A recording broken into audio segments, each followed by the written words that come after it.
Hoje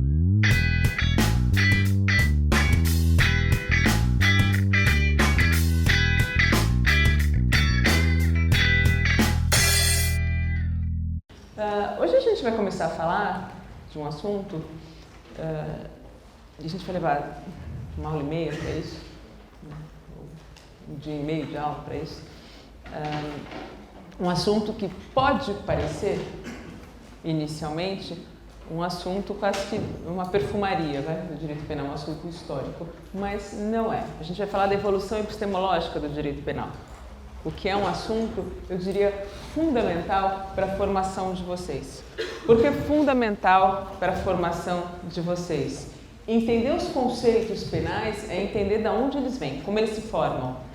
Não tem nada pior, e a gente vê muito isso, lamentavelmente, é um profissional do direito misturando conceitos que são absolutamente antagônicos, sem saber que o são. Isso vocês não podem fazer, porque se o fizerem na vida profissional de vocês, vocês vão desgraçar a argumentação de vocês. Sejam vocês amanhã advogados, promotores, juízes, mesmo numa sentença, se o juiz se embola nos conceitos, se mistura conceitos contraditórios, acabou a sentença. Ela não tem validade mais nenhuma. Portanto, entender a evolução epistemológica do direito penal é fundamental. Nós vamos começar agora a trabalhar fechando o Código Penal, então se a gente viu até o artigo 10º do Código Penal, esse é o momento de não utilizar mais o Código Penal e partir para um campo de abstração. Como a gente vai partir para um campo de abstração, eu vou bem devagar, eu vou procurando exemplificar o máximo possível, mas vocês podem me interromper a qualquer momento para dizer, não consegui entender, vamos de novo. Outra questão importante antes da gente começar a nossa discussão de hoje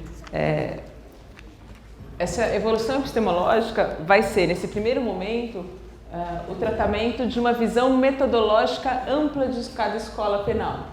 Depois, quando a gente entrar, daqui a um ponto, na teoria do delito, e aí eu vou começar a ensinar para vocês as ferramentas para a gente conseguir valorar uma conduta como delito ou não, quando a gente for trabalhar com cada um dos conceitos da teoria do delito, eu vou voltar a esse assunto mostrando como cada conceito evoluiu e como cada escola via esse conceito. Então agora, como vocês não têm ainda essas ferramentas, a gente vai trabalhar com uma visão geral de cada escola. Essa visão vai se tornando pouco a pouco mais fácil de entendimento conforme a gente for trabalhando com cada conceito, tá bom? Eu vou usar alguns como exemplo para o nosso tratamento, mas apenas para efeito de ilustrar uma concepção geral de cada escola. Vamos lá. Em primeiro lugar, e esses são os parâmetros da nossa discussão, a gente dizia que não dá para entender o direito penal hoje sem entender a sua evolução. Portanto, decorar conceitos, se funcionou para vocês até o vestibular, agora não funciona mais no direito, Decorar um conceito não vai me permitir aplicar esse conceito a um caso concreto. Já contei para vocês que a nossa prova vai ser um caso. Um caso é uma questão aberta, uma questão dissertativa, mas o mais importante é o caso. O mais difícil é o caso. Por quê? Porque implica raciocínio jurídico.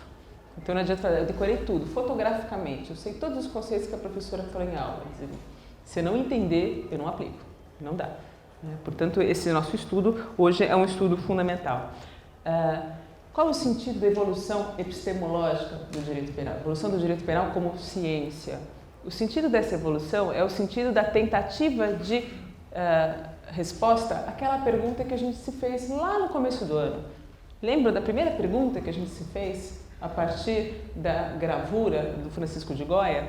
A pergunta era: como, quando o Estado tem legitimidade para interferir sobre a liberdade do indivíduo? Essa é a pergunta. O que legitima a intervenção penal? E essa é a pergunta de sempre do direito penal. De sempre, porque esse é um poder enorme do Estado que invade de forma extrema cada um dos indivíduos na sociedade e, portanto, tem que encontrar uma justificação o mais precisa possível. E isso foi cambiando, foi mudando no decorrer da história, porque foi mudando a própria concepção da sociedade e a própria concepção do Estado. Pois não? O que é epistemologia? A evolução do direito penal como ciência. Os pressupostos da nossa análise, isso é fundamental entender. Então, a aula que eu vou dar não é uma aula de história. Ou seja, a evolução do direito penal, se por um lado, para responder aquela pergunta que a gente se fez, vai refletir de formas diferentes, modelos diferentes de sociedade e de Estado, de outro lado, essa evolução não é uma evolução linear. Então, quando vocês estudam história, né, e estudaram até agora, muitas vezes vocês estudam uma linha do tempo, não é? E uma sucessão de fatos. A gente não vai estudar assim o direito penal. A gente vai estudar concepções teóricas que muitas vezes se entrelaçam, se mesclam, né?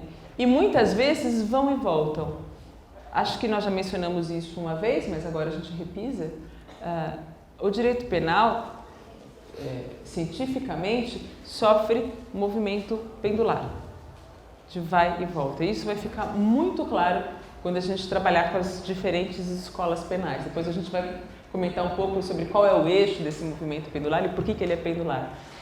Mas o fato é, não pense nas escolas penais de uma forma linear e sucessiva, né? Muitas vezes elas vão se entrelaçar, né? E muitas vezes nós temos uma involução ao invés de uma evolução em sentido histórico. Esses então são os pressupostos da nossa análise. Vamos começar do mais superficial para ir aprofundando aos poucos. Em linhas gerais, de uma forma muito superficial, a gente pode dizer que há 3 etapas em direito penal. Uma primeira etapa bastante primitiva, né, que se materializa no âmbito de sociedades, a gente diz, totênicas, em que o delito é visto como uma ofensa à divindade, qualquer que seja ela, não me interessa quem sejam os deuses daquela sociedade, mas o delito é visto como uma ofensa aos deuses. E se ele é visto dessa forma, a pena se justifica, né, ou a intervenção sobre o indivíduo se justifica no sentido de aplacar a cólera divina, né, apaziguar os ânimos dos deuses, né, retornar a um estado anterior de boa relação com a divindade. Por quê? Por conta da crença primitiva de que uma má relação com a divindade leva a eventos catastróficos para aquele grupo social, né? Sejam eventos naturais, sejam, enfim, pragas. Então, a importância naquele momento primitivo de responder a um delito era aplacar essa cólera divina. Depois, numa segunda fase menos primitiva, e a gente está falando agora de um movimento de organização social, não é? E organização social em torno de uma figura de um Estado que vai se formando, né? Essa é a linha que a gente está fazendo para trabalhar essas 3 etapas. Então, eu dizia, no segundo momento, o delito agora passa a ser visto como uma agressão, uma violência de um grupo ou uma tribo contra outro. Nesse sentido, de violência entre grupos, de agressão entre grupos, a pena vai significar uma resposta, uma retribuição também violenta, né, do grupo atacado contra o grupo agressor. Ainda que não existe a presença marcante de um Estado. E, finalmente, a gente chega na terceira fase, que é a fase em que estamos hoje, né, onde eu já tenho um Estado consolidado, né, e uma sociedade assim conformada, e, portanto, o delito vai ser compreendido ou entendido como a transgressão de uma ordem jurídica posta por esse Estado. E a pena agora vai significar uma reação institucional ou institucionalizada, né, contra a vontade individual, que fere a sociedade representada por esse Estado. Essas são as 3 frases muito superficialmente vistas. Vamos nos aprofundar um pouquinho sobre isso para falar da evolução dos programas de criminalização primária. O que é criminalização primária mesmo? A gente já estudou isso lá no comecinho. Lembra do processo de criminalização primária e secundária? Criminalização primária significa dizer a eleição de normas proibitivas penais, né? A eleição de quais sejam os delitos, né? O estabelecimento dos delitos em si. Esse processo dos programas de criminalização primária pode ser determinado conforme 2 tipos de modelo de reação frente a conflitos sociais. E delitos, senhores, nada mais são do que materialização de conflitos, não é isso? Na sociedade. Há 2 modelos de enfrentamento desses conflitos sociais representados pelo delito. O primeiro modelo é o modelo chamado modelo horizontal, de solução entre as partes. Né? Se eu ataquei a Carolina, e nós temos um conflito agora, né, Carolina? Como é que a gente resolve esse conflito? A gente resolve. horizontalmente. Aqui, os dois indivíduos envolvidos vão protagonizar o conflito e a solução do conflito. Nesse sentido, se busca a solução. Esse é o primeiro modelo. Um segundo modelo possível é o modelo vertical, o verticalizado, no qual há um apagamento da figura da vítima. Não é que a vítima não existe mais, né? Mas a vítima deixa de ser considerada uma parte interessada para configurar simplesmente um signo habilitante da intervenção penal. Então, nesse modelo vertical, por que a gente diz vertical? A relação se dá agora do indivíduo delinquente, que sou eu, com o Estado. A Carolina vai funcionar como testemunha. O juiz vai te chamar, o juiz que representa o Estado, vai te chamar para te perguntar o que aconteceu, e se aconteceu mesmo. Porque se você disser que sim, isso é uma autorização para o Estado ir adiante, para interferir. Mas a relação vai se dar de maneira vertical. Esse segundo modelo é o que a gente chama de modelo tradicional punitivo. É o modelo que nós temos hoje de forma preponderante no direito penal. E se a gente trabalhar com a evolução epistemológica do direito penal no sentido desses dois modelos, a gente pode sintetizar o que a gente acabou de dizer a partir dessa frase do professor Zaffaroni. Eu já mencionei para vocês, o professor Zaffaroni é professor argentino da UBA, da Universidade de Buenos Aires, juiz da Corte Constitucional Argentina, um dos principais penalistas da América Latina e do mundo. E o professor Zaffaroni diz: a história da legislação penal é a história do avanço e retrocesso da organização corporativa da sociedade sobre a comunitária, das relações de verticalidade sobre a horizontalidade, e nessa história a posição da vítima e o grau de confisco de seu direito constituíram sempre o barômetro de definição. Como assim confisco do direito? No modelo verticalizado, percebam que este conflito aqui entre nós duas é de alguma forma confiscado pelo Estado, que toma para si. Né? É isso que o Zaffaroni chama de confisco de direito. Né? Eu tiro isso da vítima e passo isso para o Estado, representando toda a sociedade. Né? E aí a vítima não funciona mais no sentido de parte interessada. Quando que se dá, ou começa a se dar, esse confisco do conflito pelo poder público? Já no século XII e se aprofundando de forma principal no século XIII. Como isso ocorre? Vocês já estudaram isso de alguma forma em história?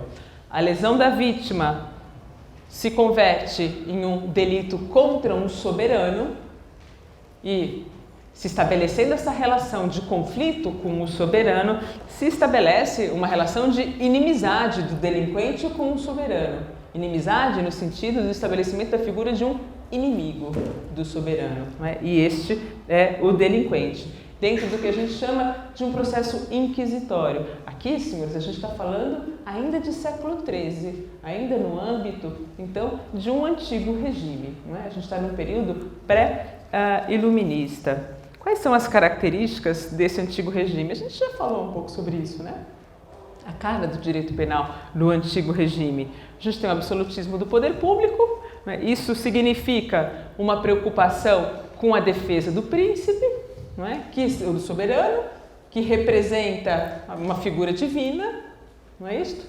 Dentro dessa concepção política, nós temos um quadro de desigualdades e de privilégios sociais, e o direito penal vai refletir essas desigualdades, esses privilégios sociais. É um direito penal absolutamente heterogêneo, conforme a cara do freguês. Não é? O que eu castigo e como eu castigo depende de quem eu estou castigando e de quem eu quero ou não quero castigar. Esse direito penal, além de ser heterogêneo, é bastante cruel.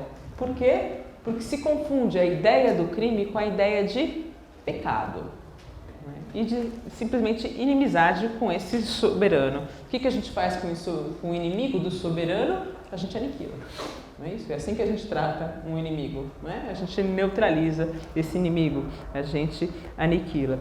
Esse, então, o direito penal do antigo regime é um direito penal excessivamente rigoroso. E o processo penal não é o processo penal que a gente conhece hoje. Um processo voltado à garantia de uma ampla defesa. Ampla defesa, coisa nenhuma. O processo penal se voltava a viabilizar a condenação. no sujeito. Esse era o processo inquisitorial da época. Tanto assim que o Voltaire, um autor conhecido de vocês, ilustrava esse período do direito penal, né, com esta frase, né, denominando os magistrados como bárbaros de toga. Né? Essa era a visão do direito penal do antigo regime. No século XVIII a gente tem o iluminismo e as demandas iluministas. Né? Uma reação humanitária, ou seja, uma demanda de proteção do indivíduo contra o Estado. Né? A fundamentação aqui é a do contrato social e isso transforma o direito penal. A partir dessa ideia de necessidade de uma utilidade da intervenção penal.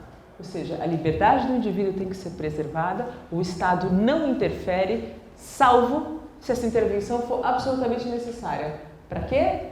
Para garantir os direitos dos demais indivíduos na sociedade.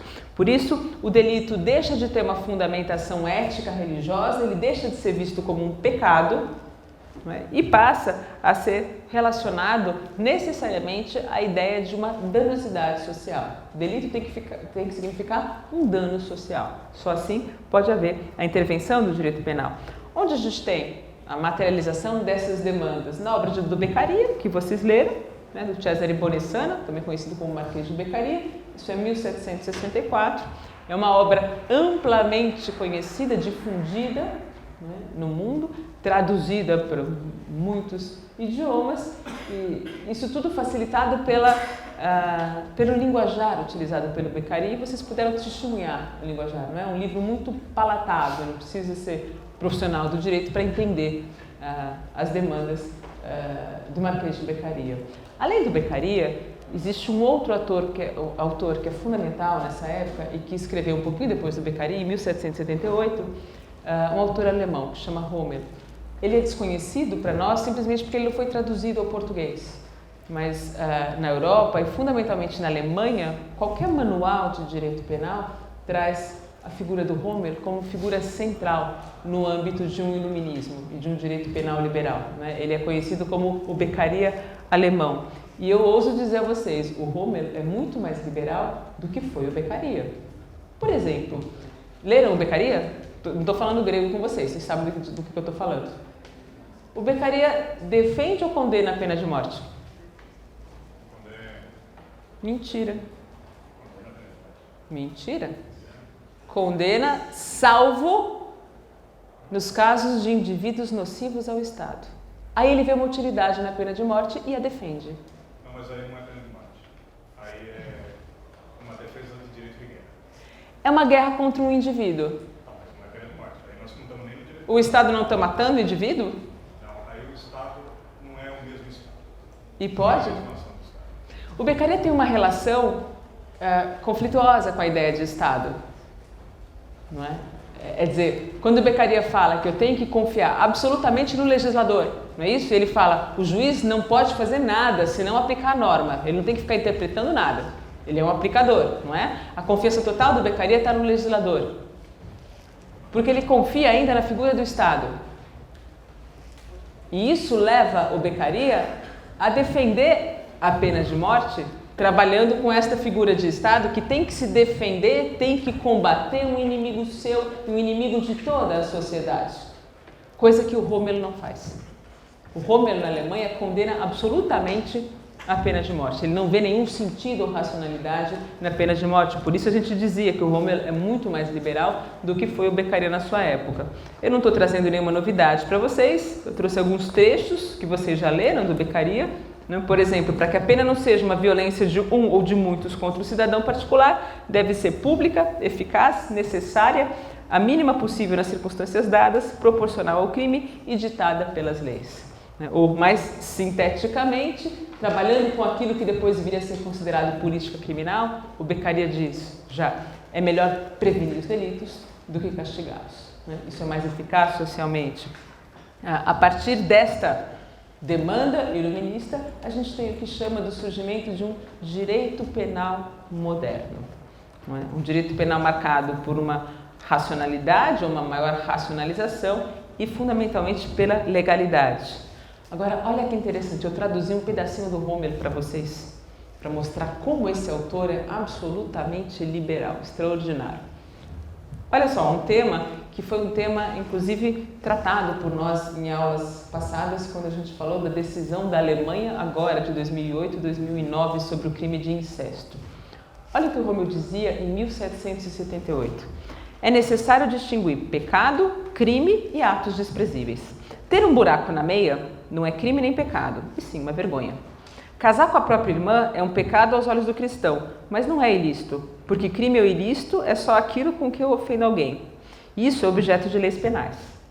Algo pode ser vergonhoso, algo pode ser pecaminoso e ainda assim não consistir em um crime. Ser humano, cidadão e cristão são 3 conceitos diferentes. Vocês vejam que bárbaro. Né? Uma afirmação que resolveria hoje o problema de incesto que foi tão mal resolvido pela Alemanha. Vocês sabem que existe o tipo penal de incesto na Alemanha, não é? A gente já mencionou e que foi confirmado em sua constitucionalidade pela Corte Constitucional alemã. Pois em 1778 o Rommel já dizia que isso não era possível. Porque delito significa necessariamente algo socialmente danoso. Tem que haver um dano social. Não se confunde com comportamentos antiéticos ou religiosamente condenáveis. Muito bem, a partir desta demanda iluminista, e nós já estudamos isso no âmbito lá do Estado liberal, surge então um direito penal moderno. E a partir deste marco começa a se desenvolver epistemologicamente o direito penal. É a partir daqui que a gente vai estudar, né, as chamadas escolas penais. Antes de trabalhar com as escolas penais, vamos trabalhar um pouquinho com uma visão quase que fotográfica do direito brasileiro, como o direito penal brasileiro evoluiu. Atenção, com isso eu não quero separar o direito brasileiro da evolução geral do direito penal, né, porque a evolução é a evolução geral, serve para todos, inclusive para nós. Então, quando eu trabalhar com as escolas penais, não são escolas alemãs, são escolas que se aplicam também, que têm que ser estudadas por nós. Okay? A discussão é uma só. Eu só vou fazer uma pausa para fazer uma abordagem específica do Brasil para que a gente entenda um pouco, e eu quero explicar um movimento específico dentro da história do direito penal brasileiro para que vocês entendam uma questão. E a gente já vai chegar nela. Vamos falar, então, um pouco do direito penal brasileiro. Como é que ele como é que ele evolui? Como é que ele se desenvolve? Nós temos fases diferentes, né? A primeira fase é a fase colonial. Qual é a cara do direito penal brasileiro na época colonial? Ora, pois, era um capítulo do direito português, não é isso? Mais ou menos. Né? O que nós tínhamos em termos de direito penal português na época? As chamadas ordenações do reino. E tem aí as 3 ordenações do reino que eram aplicadas no Brasil. As afonsinas, depois as manuelinas e finalmente as mais terríveis das 3, as filipinas. Por que eu falei que mais ou menos essas ordenações eram aplicadas aqui no Brasil?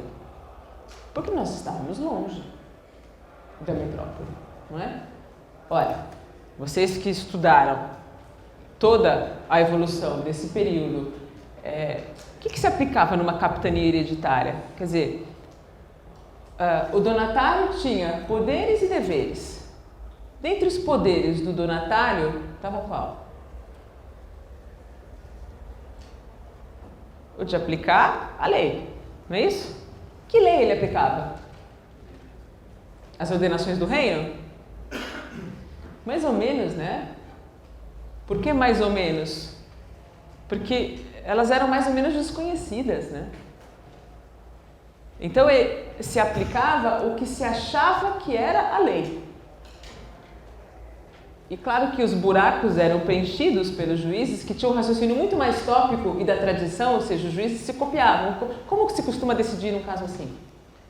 Era muito mais essa lógica tópica. Ia dizer, nas lacunas de compreensão da lei portuguesa, o que se aplicava? Um senso comum, não é? Ou entre aspas, bom senso, que de bom não tinha nada. Não é? Toda vez que em direito penal eu vou para o bom senso, eu acabo punindo muito. Significa dizer, este é o período mais dramático, mais terrível do direito penal brasileiro. Porque eu tenho um direito penal mais cruel do que já era o direito penal cruel do Antigo Regime. Aqui a gente está falando de um direito penal português do Antigo Regime, terrível. O brasileiro era pior ainda, conseguia ser ainda pior. Né? Porque baseado nessa tradição divulgada entre os magistrados.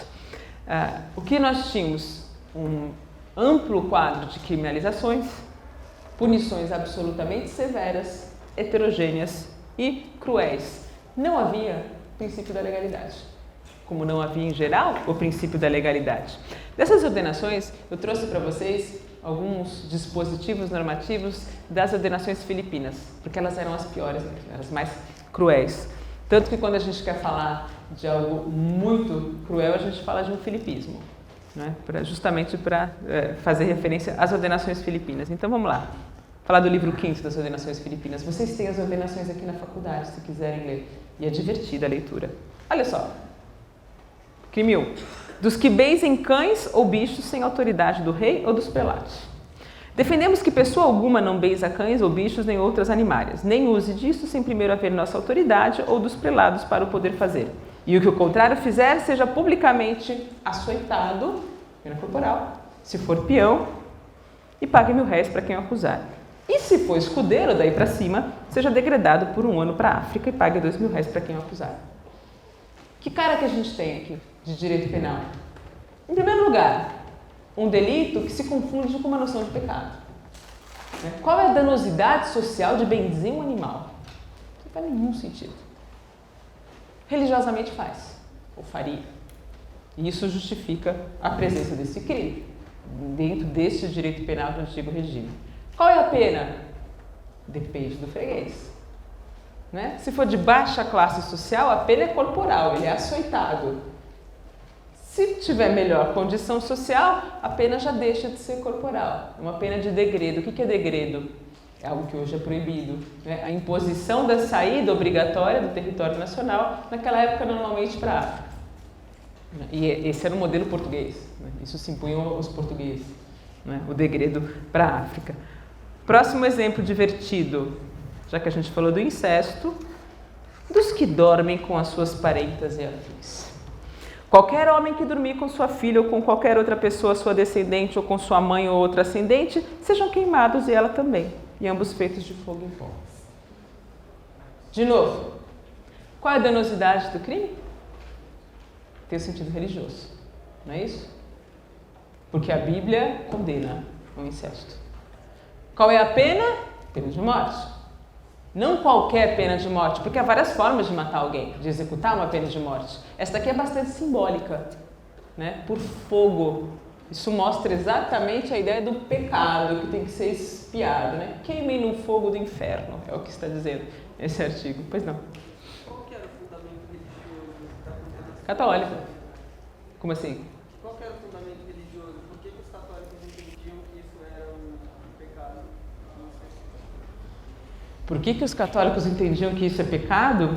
Aí várias religiões condenam o incesto, né? Aí a gente tem que encontrar... Eu não sou uma especialista em catolicismo. Aí talvez o Fernando possa me ajudar de qual é o fundamento católico da proibição do incesto. Não, isso é proibido tanto no Antigo Testamento quanto no Novo. Então, o incesto é proibido desde os judeus. Em outras religiões, inclusive, A exatamente. questão seria porque é que tem que queimar. Porque tem que matar assim. Isso provavelmente não está na Bíblia. Isso é a invenção dos teólogos. Sim, do queimei no fogo do inferno, essa é a ideia. Mas se a gente sair, inclusive, hoje, né, existe um fundamento em tese da proibição do incesto, ou do incesto visto como tabu, eticamente, na sociedade, com base na própria psicanálise. E é interessante estudar isso. É dizer, no âmbito da psicanálise, nós temos uma família organizada numa estrutura hierárquica, não é isso? Uma família envolve uma hierarquia. Não venham me dizer que todos são iguais na família, porque a família envolve uma estrutura de respeito e de alguma disciplina, de controle, portanto. Quem exerce o controle? Numa visão muito tradicional, o pai e a mãe, que têm um monopólio das relações sexuais, a exclusividade das relações sexuais. E aí se diz, quando isso começa a se misturar no âmbito da família, isso quebra, implica uma ruptura dessa estrutura hierárquica familiar. E aí estaria, para a psicanálise, o tabu. do incesto. Veja que interessante. Não estou falando que eu defendo nada disso. Eu estou dando explicações possíveis. Né? E essa é uma, né, do tabu social em relação ao incesto. Vejam que interessante a cara do direito penal.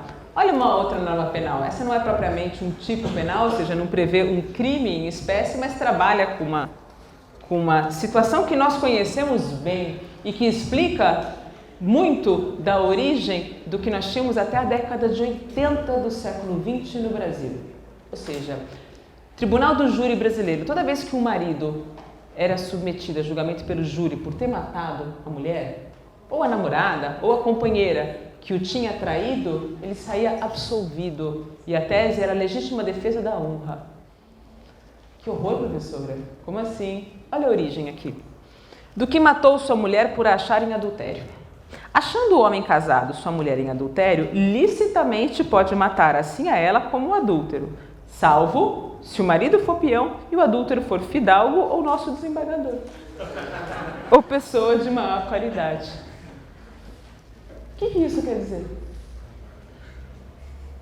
Percebem a desigualdade do direito penal? Tremenda, né? Manifesta, né? Despudorada. Essa é a cara das ordenações do reino, essa é a cara de um direito penal de antigo regime e essa é a cara do período colonial brasileiro, né? Do nosso direito penal. Muito bem. Independência do Brasil, 1822. Agora começa a haver a necessidade de uma organização interna, não é isso? Do país independente. Ora, para isso, primeiro se pensa em uma Constituição, na elaboração de uma Constituição. E a nossa Constituição de 1824, no artigo 179, previa a determinação da necessidade urgente de elaborar um Código Penal marcado pelas ideias de justiça e de equidade. Vejam que interessante. A partir desta ideia e da demanda da nossa Constituição, em 1827 são apresentados projetos de Código Criminal brasileiro. 2, do Bernardo Pereira de Vasconcelos e do José Clemente Pereira. Esses projetos são votados em 1829 e nós temos, então, finalmente eleito um para representar ou para fundar o nosso Código Criminal do Império. Os projetos foram apresentados em 1827. Bernardo Pereira de Vasconcelos e José Clemente Pereira foram são franciscanos? Impossível, professor. Né? Em 1827, os projetos foram apresentados, a São Francisco foi fundada em 1827 e o curso começa em março do ano seguinte, em 1828. Não deu tempo deles serem são franciscanos. O projeto escolhido, depois da votação, foi do Bernardo Pereira de Vasconcelos. Onde ele estudou, se não foi na São Francisco? Coimbra. E o que isso tem de interessante? Em Coimbra havia, a essa época, um professor que chamava Melo Freire, que foi conhecido como Beccaria português. Isso nos traz algo muito importante. O Bernardo Pereira de Vasconcelos, como discípulo do Melo Freire, trouxe para o texto do Código Criminal do Império todas as ideias iluministas. E isso significou, senhores, um Código Criminal absolutamente técnico, liberal, elogiável e que levou, de uma forma muito importante para nós, o que nos causa orgulho, levou ao nosso código a se transformar em modelo para outros códigos. Não só os outros códigos da América, e o nosso foi o primeiro código autônomo, mas o nosso Código Criminal do Império brasileiro se transformou em modelo para os códigos europeus, para o Código Espanhol e para o Código Português, que foi a nossa metrópole. Vejam que interessante. Tamanha a sua precisão técnica, o seu apuro técnico. Começa assim o Código Criminal do Império que vocês têm na biblioteca para consultar. Não há crime sem lei anterior que o defina. Esse é o artigo 1º. Nossa, ufa, outra carta do direito penal, né? Completamente diferente dos que benzem os animais. Não é isso? É claro que o Código Criminal do Império, significando um avanço extraordinário, manteve algumas questões que foram objeto de posterior evolução, como a própria questão da pena de morte, Fernando. E houve uma ampla discussão na época da votação do Código Criminal do Império, se tiraria ou não a pena de morte, né? Se seria vedada ou não no Brasil a pena de morte. E ela não foi proibida, né? Ela existiu no Código Criminal do Império, mas de uma forma muito excepcional. Então, o que antes era a regra das penas, né? Então, no direito penal de antigo regime, a pena de morte era a regra, no Código Criminal do Império passou a ser muito excepcional, reservada para casos muito graves e muito pontuais, conforme os interesses do Império. Muito bem, o que foi um período então de muito orgulho para a gente, né? Um capítulo do direito penal brasileiro extraordinário, né, pelos avanços que representou, foi sucedido por um período não tão extraordinário, que é o período republicano.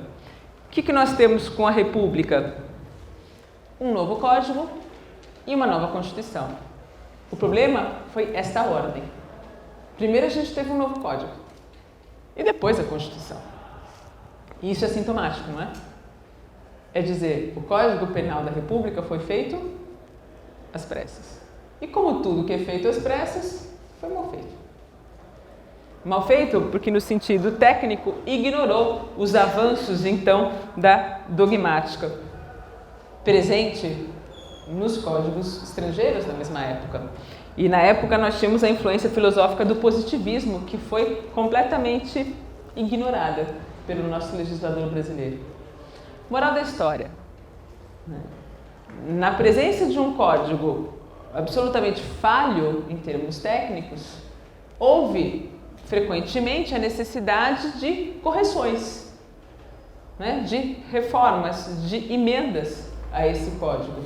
E foram tantas as emendas que esse código se transformou, o nosso direito penal se transformou em uma grande colcha de retalhos, a ponto de, em 1932, haver a necessidade da consolidação das leis penais no Brasil. É essa que chama Consolidação das Leis Penais de Vicente Piragibe.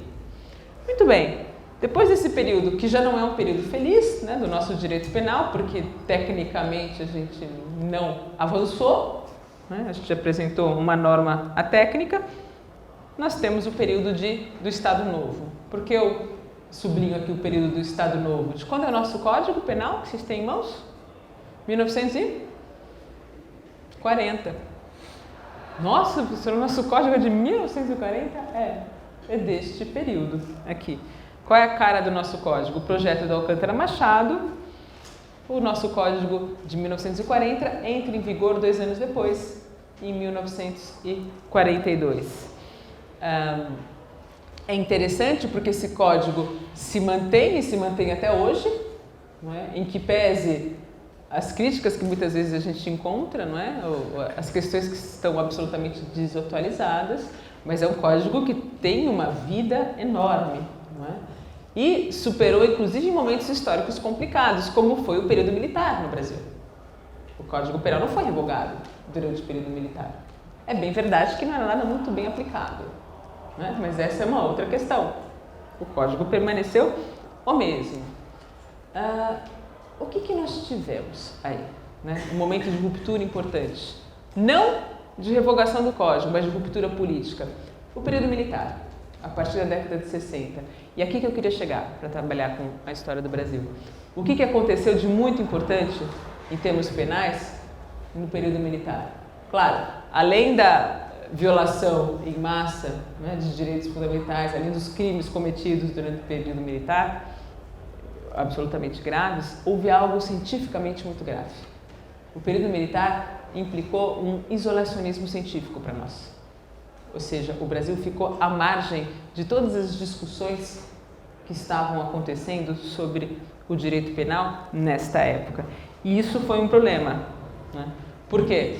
Porque por conta desse isolacionismo científico, nós ficamos atrasados nas discussões. E no Brasil surge o que a gente chama de um finalismo tardio na década de 60. Por que eu digo finalismo tardio? O finalismo é uma das escolas penais que foi abandonada na Alemanha na década de 60. Pois no Brasil nós começamos a adotar isso na década de 60. E eu diria que muitos penalistas brasileiros ainda são finalistas. E isso é um problemão, né? Isso implica uma dificuldade. Por exemplo, em 2009, ou a partir de 2009, eu comecei a trazer para falar com os alunos um professor alemão que chama Kindhäuser. É o diretor do Departamento de Direito Penal da Universidade de Bonn, na Alemanha. E esse professor é extremamente atencioso e acessível com os alunos. Ele faz aulas particulares de espanhol só para poder vir aqui para falar com vocês. Né? Porque ele faz questão de falar em espanhol para que os alunos entendam o mais perfeitamente possível. E eu me lembro em 2009, a primeira vez que ele veio, foi no mínimo surreal o que aconteceu. Eu levei ele na sala da congregação para dar uma aula para vocês, porque ali, enfim, uma forma de homenageá-lo. E ele falava em espanhol, num espanhol perfeitamente compreensível. Portanto, não havia nenhuma dificuldade de comunicação, no sentido linguístico, mas houve uma enorme dificuldade de comunicação, porque na medida em que ele falava, os alunos faziam perguntas. E durante a pergunta, eu me lembro que o professor olhava para mim e falava: mas eu não estou entendendo o que ele está falando. Será que eu estou entendendo mal? O que ele quer dizer é isso, isso, isso? Eu falava: exatamente. E ele falava: então, eu não estou entendendo, porque essa pergunta não faz sentido. Isso é história do direito penal, isso não existe mais. E aí ele respondia a pergunta, e aí os alunos não eram capazes de entender a resposta, porque a resposta estava à frente daquela corrente científica que seguiam. Porque nós tínhamos, então, na faculdade, muitos alunos ainda com uma formação finalista. Eu mesma, quando tive direito penal na faculdade, eu tive professores finalistas e tive e só um professor que era chamado de O Louco na faculdade. O Fernando conheceu. Por que ele era chamado de O Louco? Porque diziam: esse é o maluco que ensina algo que não existe. Porque esse professor tinha ido, e foi o único que fez isso na época, tinha ido estudar na Alemanha. E lá ele foi aluno do professor Hassmann. E ele voltou com todas as ideias alemãs, mostrando que isso que se estudava aqui já tinha sido superado há 50 anos atrás, né? Trazendo o direito penal atual. E ele falava e todo mundo dizia: mas o que esse maluco está falando? Porque isso não existe. Né? Por muita sorte eu consegui ser aluna dele, mas outros não foram.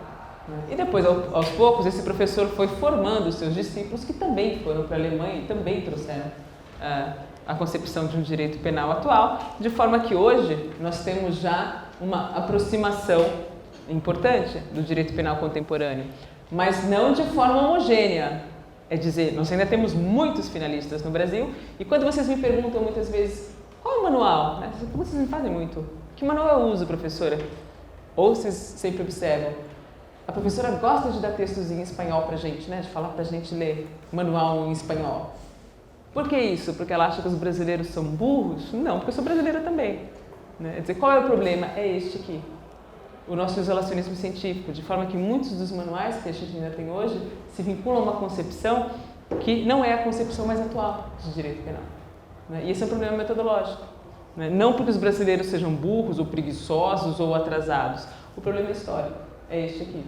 Né? Hoje, cada vez menos isso ocorre, né? Cada vez mais há essa atualização, porque há muito mais acesso à informação e facilidades, mas o fato é que o Brasil passou por um momento grande de isolamento. Pois não? Mas não tem nenhum manual que aborda isso de forma atualizada?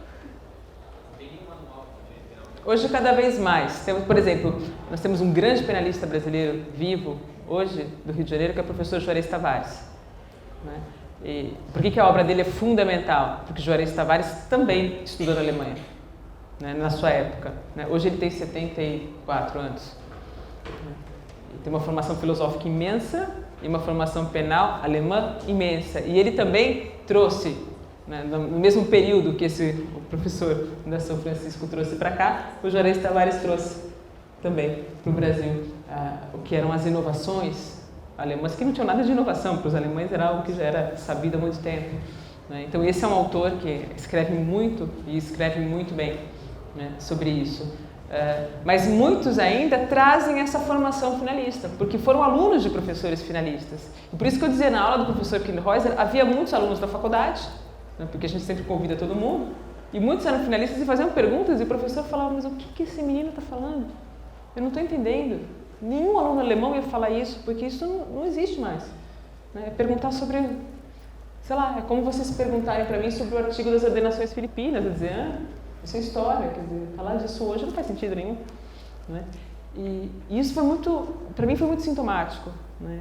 Foi muito ilustrativo disso que eu estou explicando a vocês.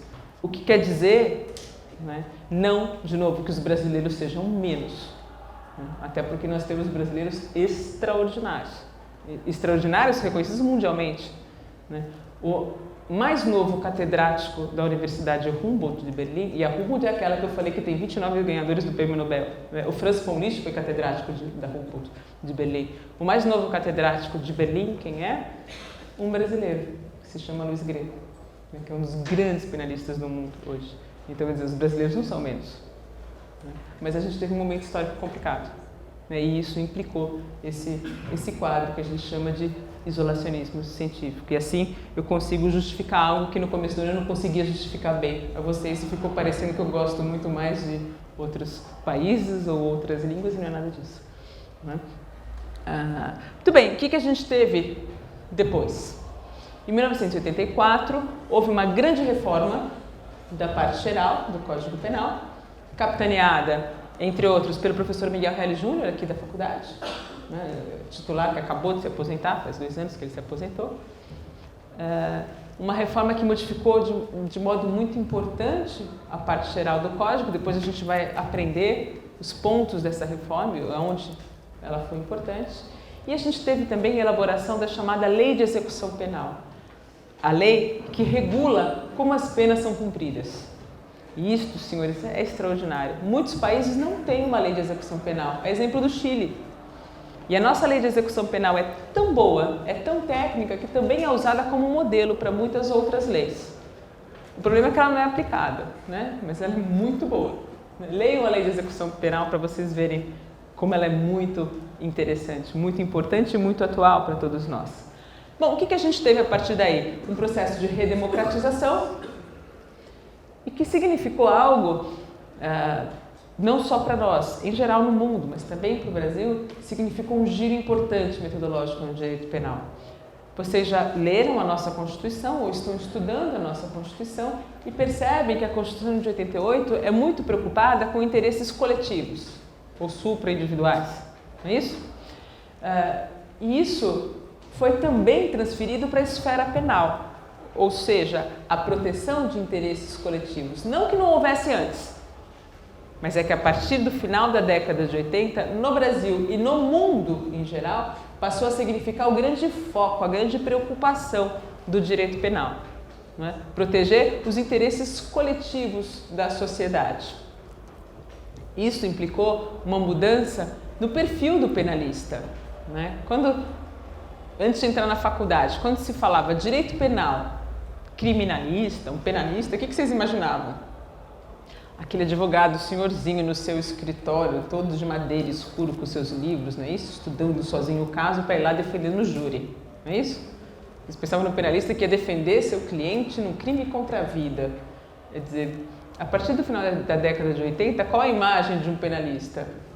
É um escritório enorme, com 100 advogados que falam vários idiomas, que trabalham com empresas no mundo inteiro, defendendo o direito penal econômico. Essa é a cara. Esse é o mercado de direito penal hoje.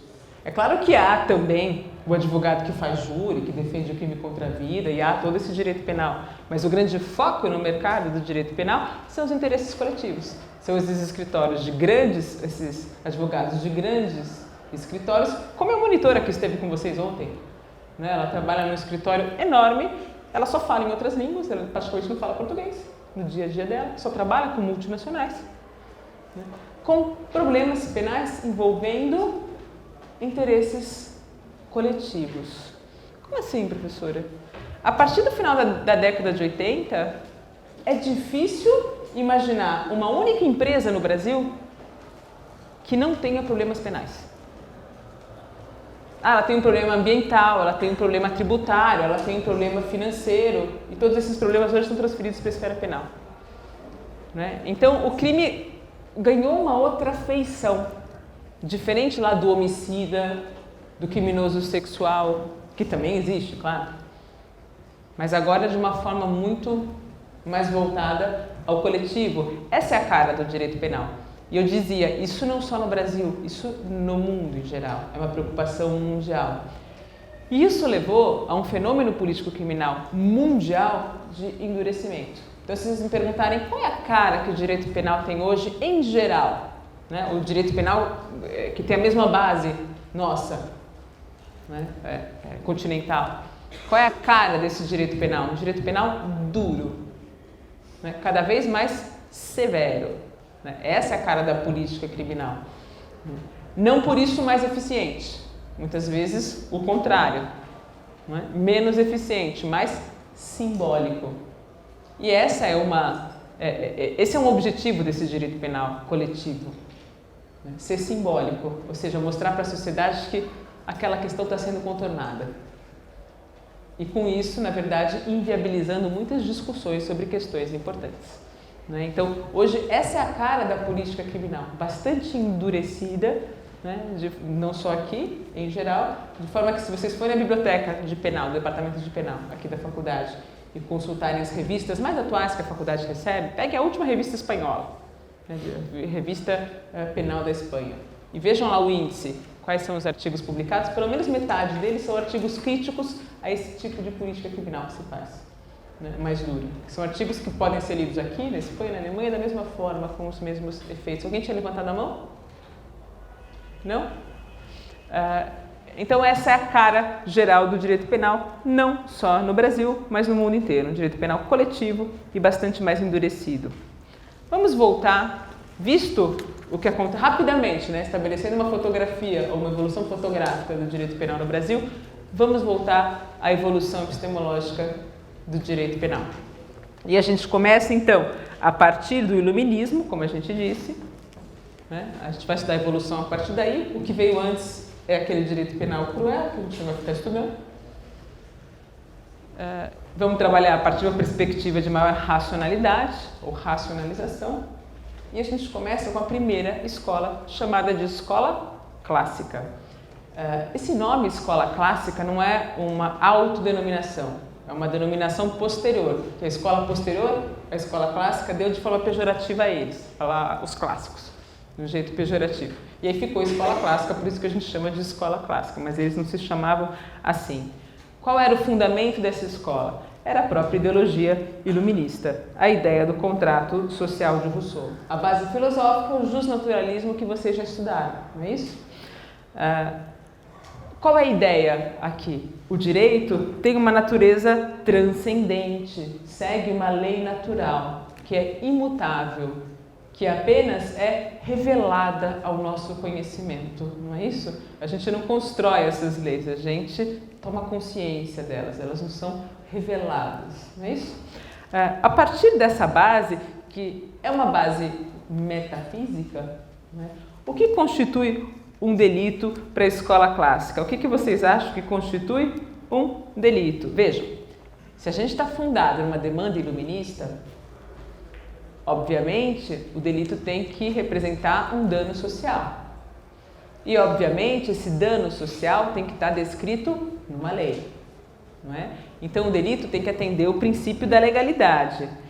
Então a gente vai dizer que o delito não é mais um pecado, não é mais um comportamento antiético, mas é um ente jurídico, é uma construção do direito.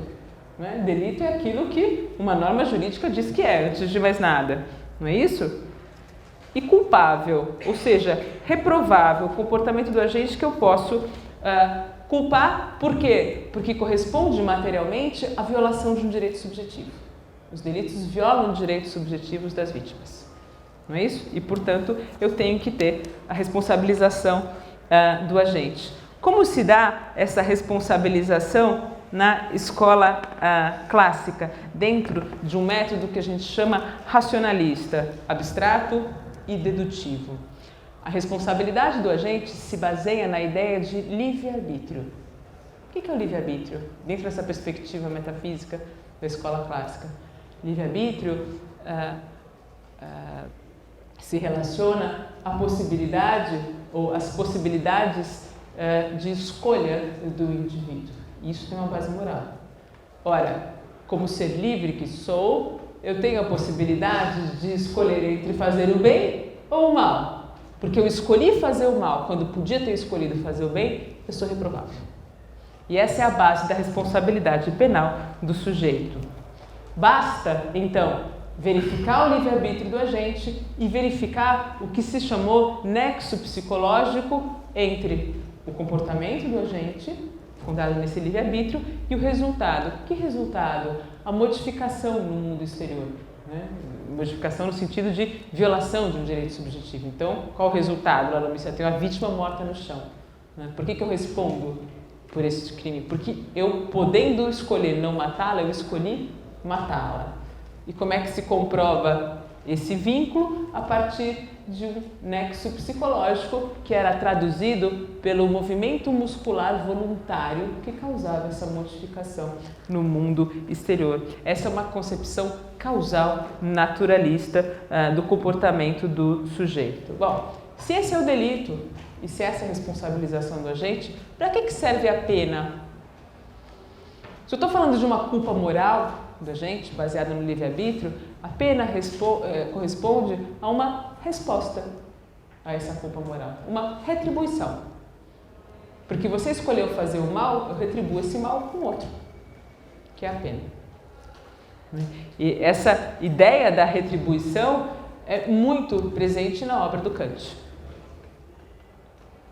Na Metafísica dos Costumes, onde vocês vão estudar comigo o famoso exemplo da ilha. Depois a gente vai falar bastante do exemplo da ilha. Ora, qual é a crítica à escola clássica? Bom, vamos primeiro situar no momento histórico a quem se destinava a toda a pesquisa da escola clássica. Não é desse momento, quem era o destinatário da produção do conhecimento científico do direito penal? O legislador. Por quê? Porque a gente estava diante de um movimento codificador. A gente estava pós-iluminismo, havia necessidade de elaboração de códigos. Então, o meu destinatário do conhecimento científico é o legislador, é aquele que vai fazer os códigos. Eu tenho que criar um direito penal mais racional e com base nessa metodologia. Qual é o problema da escola clássica? Se é que vocês veem algum. Qual é o problema dessa metodologia da escola clássica? Vem algum problema? Na medida em que eu tenho uma metodologia com base metafísica, eu me afasto da realidade. Completamente. Esse é o grande problema dos clássicos, que foram assim denominados pejorativamente clássicos. Alguns membros da escola clássica, se bem que Belling já é mais ligado à escola posterior. Só para que vocês saibam os nomes, depois a gente vai falar bastante sobre eles e qual foi a contribuição sintética de cada um deles para o direito penal. Então a gente tem o Feuerbach com o princípio da legalidade, o Belling criando a tipicidade como categoria autônoma do delito, o Birbaum trabalhando com o conceito pela primeira vez de bem jurídico e o Francisco Carrara trabalhando com a constatação de que toda lei positiva deriva de uma lei natural. Qual é o problema da escola clássica? É este. A vinculação com a metafísica, o afastamento da realidade. E essa foi uma crítica que foi feita por um positivista a eles, o Lombroso, Cesare Lombroso, que é um positivista, a gente já vai falar dele. Ele dizia, o problema dos clássicos é que eles não podem, tenho até a citação aqui, os naturalistas clássicos não querem e nem podem descer dos nebulosas regiões da metafísica ao terreno humilde e árido das casas penais, das penitenciárias. Essa era a crítica aos clássicos. Então, no século XIX, a partir da metade do século XIX, o que nós tínhamos em termos de evolução social? Vocês já estudaram isso? Uma evolução no sentido industrial, um progresso científico brutal, e esse progresso das ciências significou uma influência grande para o direito penal. Veja, quando eu falo do livre-arbítrio do indivíduo, nesse sentido moral, o que eu estou julgando da realidade do caso? Eu não estou julgando nada. Eu estou falando, te puno porque você escolheu fazer o mal. Eu falo, não, mas espera aí, deixa eu te contar do caso. Eu não estou fazendo uma valoração da realidade. Eu estou partindo de conceitos que são transcendentes e são imutáveis. E esse é o problema. dos clássicos, não é? Esse juízo moralizante na esfera penal. É claro que quando vocês falam, nossa, que esses clássicos são absurdos, então, né? Que problemáticos que eles eram. Vou dizer, não. Por que a base do juízo naturalista? Qual é o sentido disso? Todo o sentido, porque eles estavam se voltando contra um Estado absolutamente arbitrário, contra um antigo regime. Eles estão falando, não. O indivíduo tem direitos contra o Estado, e não é o Estado que vai dizer quais são os direitos do indivíduo, porque esses direitos são transcendentes, são anteriores. Então isso tem uma importância muito grande no discurso político em seu momento. É dizer, Estado, não é você que vai dizer o que eu posso ou não fazer, porque os meus direitos são anteriormente reconhecidos. Então é claro que essa base do juízo naturalista é muito importante nesse momento, né? Apesar de ter sofrido essas críticas depois. O que a gente tem a partir da metade do século XIX? Um progresso enorme da ciência e a sua influência, ciências, eu estou falando de ciências empíricas, e a sua influência nas chamadas ciências sociais. Então, em 1847, um alemão chamado von Kirchmann deu uma aula em Berlim, era sua aula magna em Berlim, cujo título era A Falta de Valor da Jurisprudência como Ciência.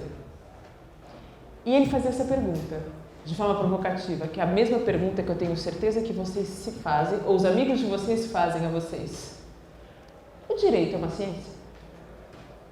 Alguém já perguntou isso para vocês? Vocês já se perguntaram isso? Afinal de contas, será que o direito é uma ciência? Porque o colega da poli de vocês, ou da medicina, trabalha com dados objetivos, não é isso? E ele fala para vocês, na poli, 2 mais 2 são 4. Na São Francisco, 2 mais 2 significa qualquer coisa. Não é isso? Porque o mesmo caso pode ter mais de uma decisão. Falar isso para um da poli, ele pira. Né? Falar um caso pode ter mais do que uma decisão. Eu posso fazer juízos antagônicos sobre um mesmo fato. Pode ser que tudo isso esteja certo, aí é demais. Mas não, isso não é ciência. Isso é subjetivismo. Né? Vocês são anárquicos, arbitrários completamente. E esse questionamento de vocês não é uma novidade. Ele veio no século XIX. Von Kirchmann fez essa pergunta. E ele falava, como é possível considerar o direito como ciência se bastam 2 palavras do legislador para transformar uma biblioteca inteira em papel molhado? E essa é a expressão que ele usa. Em lixo. Eu me lembro quando eu me formei na São Francisco, no ano que eu me formei, e nós estudávamos direito privado pelo Código Civil de 1916. No ano que eu me formei, mudou o código. E aí meus amigos falaram, tanto trabalho, meu Deus, 5 anos tendo aula de direito privado, a gente vai jogar tudo fora agora, acabou. Né? Quer dizer, e era isso que o von Kirchmann fazia. Ele dizia, então isso aqui é ciência? Porque eu só posso considerar uma ciência, uma atividade que tenha um objeto estável. E o direito não tem. E o direito não tem, porque as normas mudam. Então vem uma norma nova, acabou tudo. Todo o standard que eu tinha para análise foi modificado. Como é que isso pode ser ciência? E aliás, as normas surgem politicamente, né? Porque as normas não são feitas em laboratório. São decisões políticas. E isso muda tudo.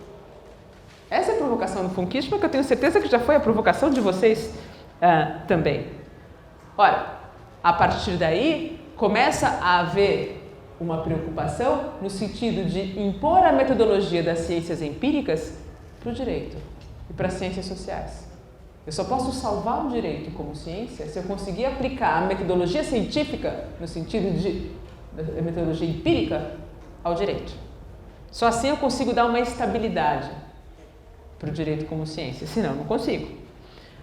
Nesse momento, quem é o grande destinatário da produção de conhecimento científico na esfera penal? É o legislador? Não mais, a gente já tem os códigos. Agora a gente tem que entender como aplicar bem esses códigos. Então o grande destinatário é o aplicador. Né? São os profissionais do direito, notadamente o juiz, aquele que vai interpretar a norma para aplicar. Ora, a partir desse cientificismo, então começa a se adotar um empirismo na esfera penal. Isso significa dizer, senhores, um adeus à filosofia dos valores. Esse negócio metafísico, juízo moral, isso não é científico. Não pode. Só pode interferir na reflexão penal o que seja empiricamente verificável. Não vem com isso de filosofia dos valores, porque esse mundo das ideias não faz parte de uma ciência minimamente legítima, né? que mereça algum crédito. Isso significa, então, a priorização do aspecto lógico formal dentro do direito, dentro do que a gente chama de positivismo. Quais são as características gerais do positivismo? O direito só pode ser conhecido por meio do mesmo método utilizado nas ciências empíricas. Filosofia dos valores não tem relevância e tem que ser excluída do processo de análise. O método é sempre um método empírico para que a ciência possa conseguir solucionar os problemas sociais na medida que organiza a resposta a esses problemas. Como é que é um sistema penal positivista? É um sistema fechado, autossuficiente, que responde às suas dúvidas, às suas lacunas. Ora, qual é o foco do delito? Na escola clássica nós tínhamos o resultado como dano social e a culpa moral do indivíduo. E no positivismo?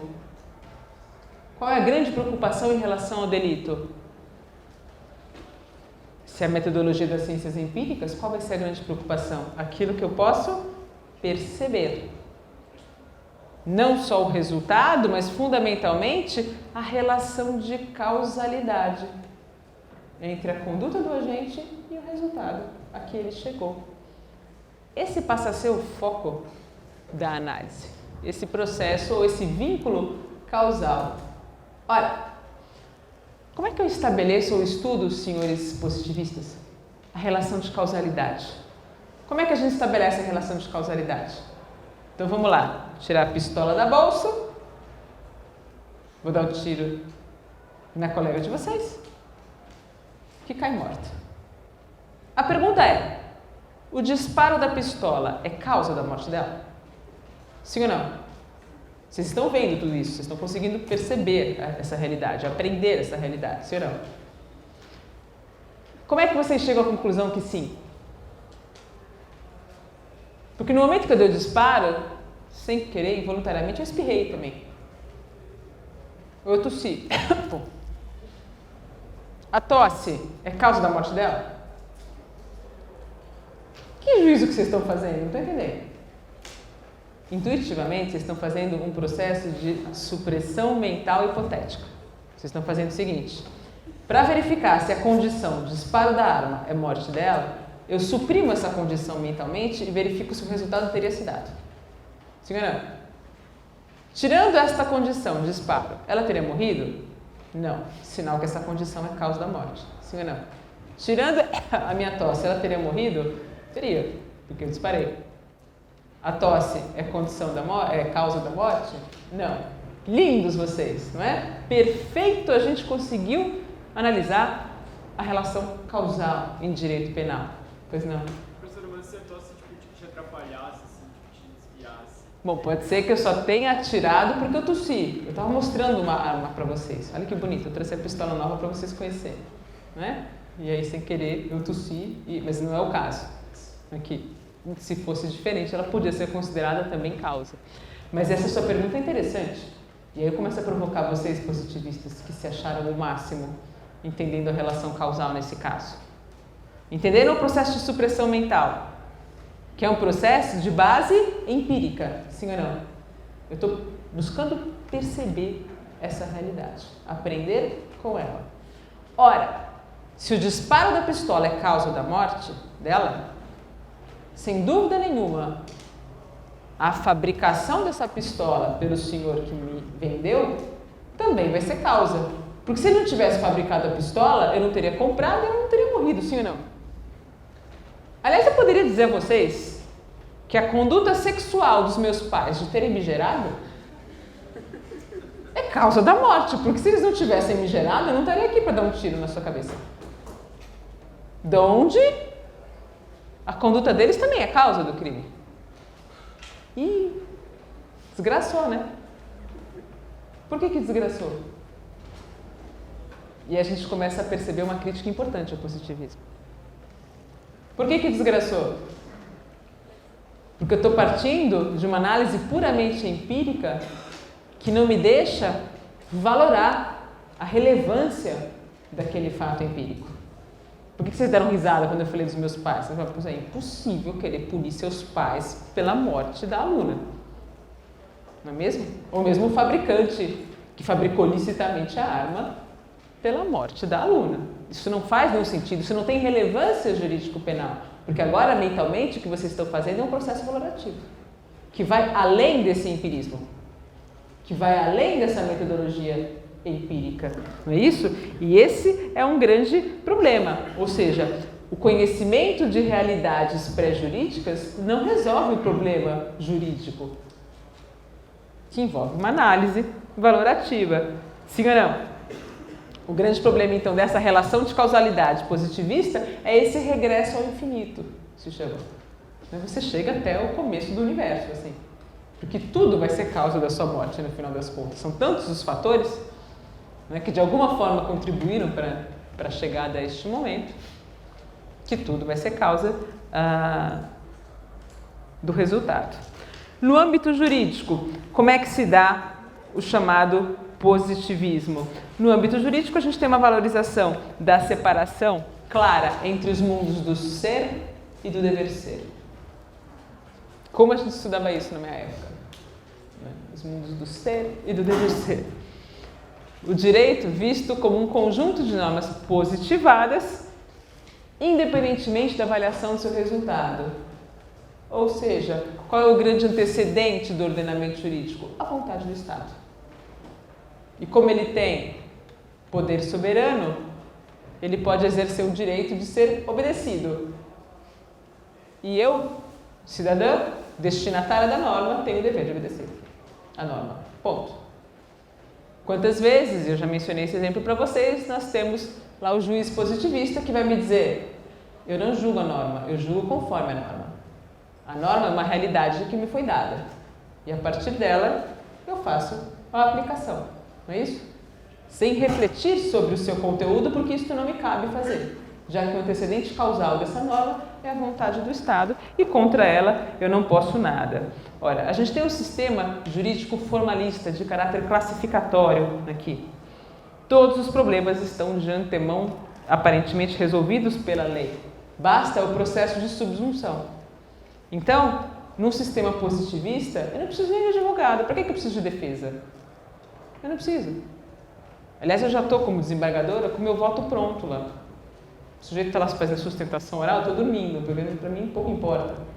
Eu já estou com o fato na minha mão, já estou com a norma como parâmetro, é só aplicar a norma ao fato, acabou. Pode falar o que ele quiser lá, que isso não vai interferir na minha apreensão da realidade. Eu só faço o processo que a gente chama de subsunção. Acabou. Não é? Nenhum objeto, então, tem valor normativo se não tiver dentro do próprio direito, fundado em critérios correspondentes ao direito considerado em si mesmo. Ora, o problema é esse método naturalista, que a gente dizia não resolve problemas jurídicos. Isso porque o direito, como sistema de valores que não tem nada a fazer com categorias que são avaloradas. Ele necessariamente tem que valorar essas categorias. O positivismo se divide, para a gente, em positivismo jurídico e um positivismo naturalista.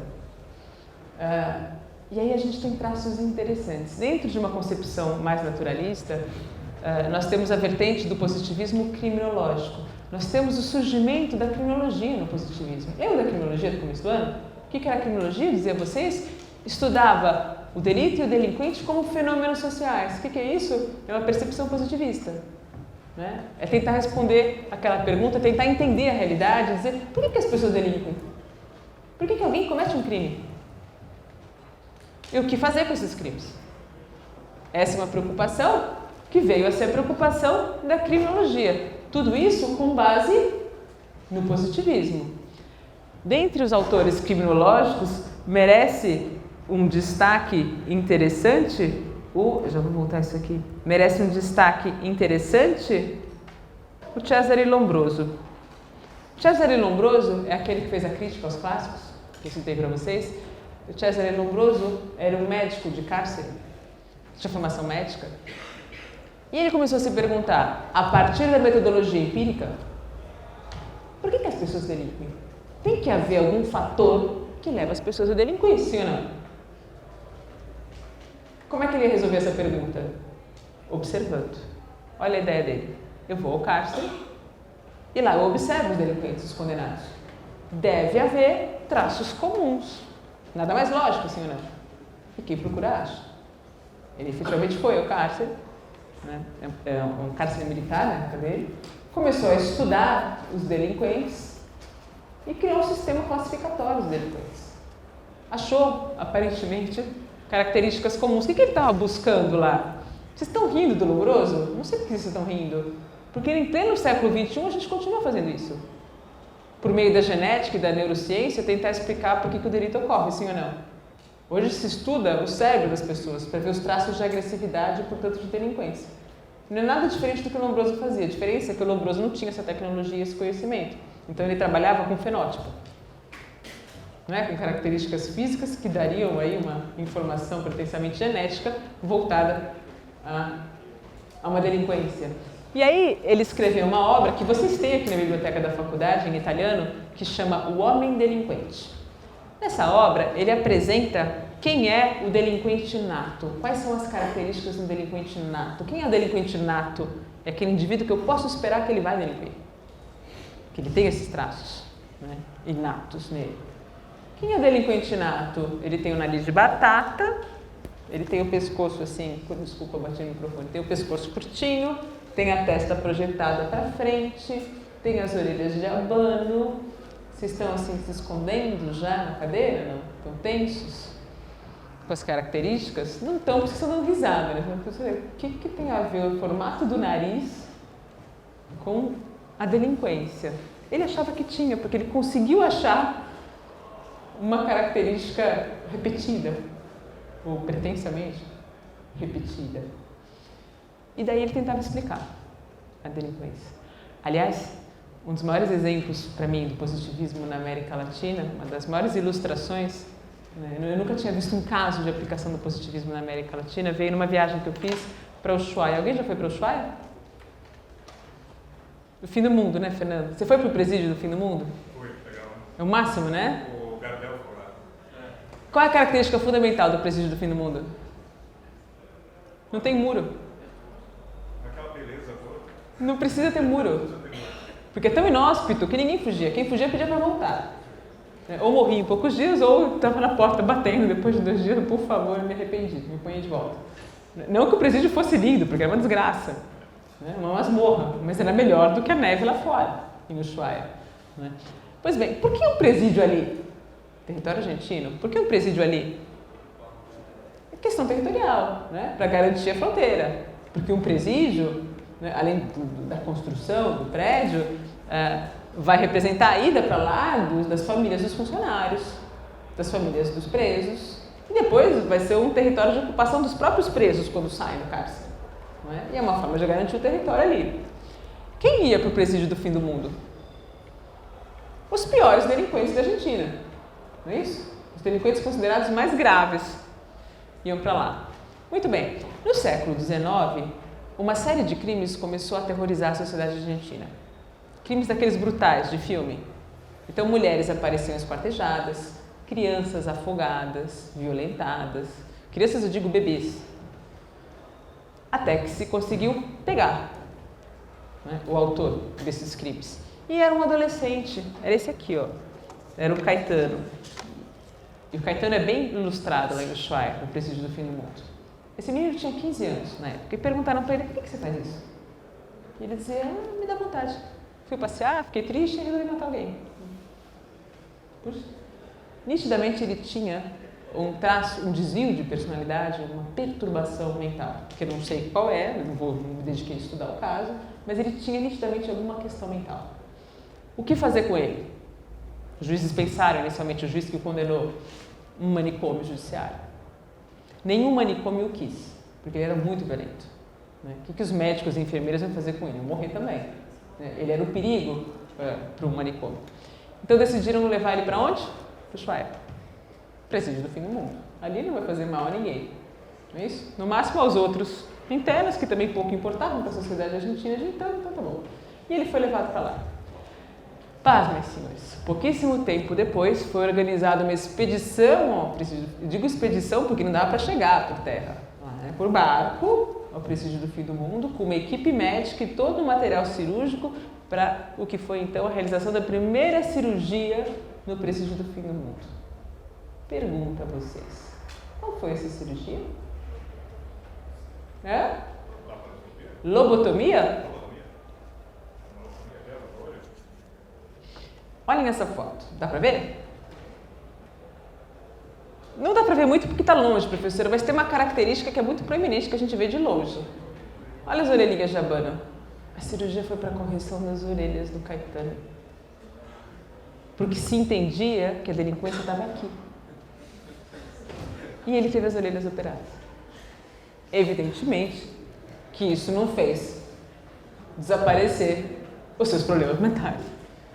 E nem o seu quadro de delinquência. E pouquíssimo tempo depois, ele foi morto pelos seus próprios companheiros. Hoje quem vai ao Ushuaia vê a sepultura, muito simples ali, do Caetano, do lado de fora do presídio. Ele morreu a pedradas. Não porque ele tenha matado os seus companheiros, até porque eles eram maiores do que o Caetano. O Caetano era pequenininho, era franzino. Mas porque ele atacava os animais, gatos e pombos. E vocês sabem que num ambiente de privação de liberdade, os animais têm um valor muito maior, porque são companheiros das pessoas que estão presas. E ele se dedicava a furar os olhos de gato, a abrir polvo, e os companheiros não gostaram e mataram o Caetano. E essa é a história do Caetano, que teve as orelhas operadas, no melhor estilo lombrosiano, né? Porque se entendia naquele momento, né, cientificamente, que eram esses traços fenotípicos que identificavam a delinquência do sujeito. Então, isso para dar o exemplo do lombroso. Outros autores, então, por exemplo, numa linha positivista sociológica, nós temos na Itália também o Enrico Ferri. O Enrico Ferri escreve uma tese de doutorado negando essa história do livre-arbítrio. Ele falou, isso não existe. Essa história de atribuir responsabilidade moralmente a alguém é uma balela.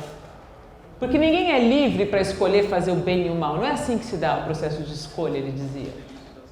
Ele falou, a sociedade influencia o indivíduo, as suas experiências sociais, a sua situação social, as circunstâncias de vida dessa pessoa a influenciam ou não a cometer delitos.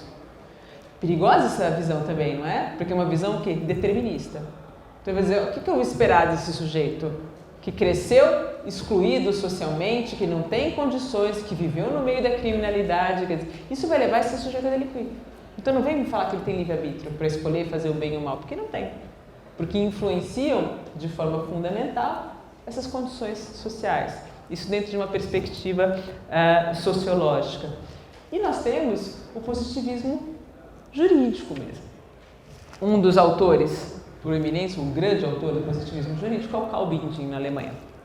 E eu trouxe o exemplo do bem jurídico para ilustrar um pouco a metodologia do positivismo jurídico para vocês. Ora,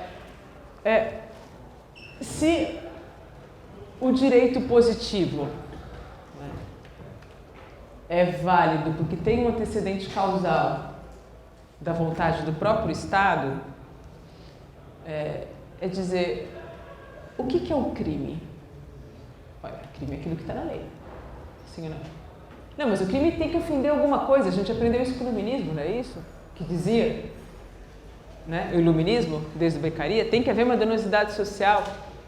Então, o que é o crime? Essa danosidade social tem que haver afetação de um bem jurídico. Mas o Carl Binding dizia, olha, bem jurídico é aquilo que a lei diz que é. A lei descreve. Então, ele nada mais é do que um elemento da norma. Percebam que o positivismo jurídico, embora esteja olhando exclusivamente para o direito, é positivismo porque encara o direito como realidade, como pressuposto do processo de análise, e uma realidade inquestionável, a realidade jurídica. A norma está aí, ela tem seus elementos, e eles que eu vou analisar. para aplicar essa norma ao caso concreto. Sem questionar, sem refletir o porquê sobre isso. Eu não vou usar a filosofia dos valores para isso, porque isso não é direito, isso não é científico. Na aula que vem, a gente continua do positivismo e retoma a evolução para falar do neocantismo, da ruptura autoritária, a gente vai falar do direito penal nazista e vai falar do finalismo e das escolas atuais de direito penal. Tá bom?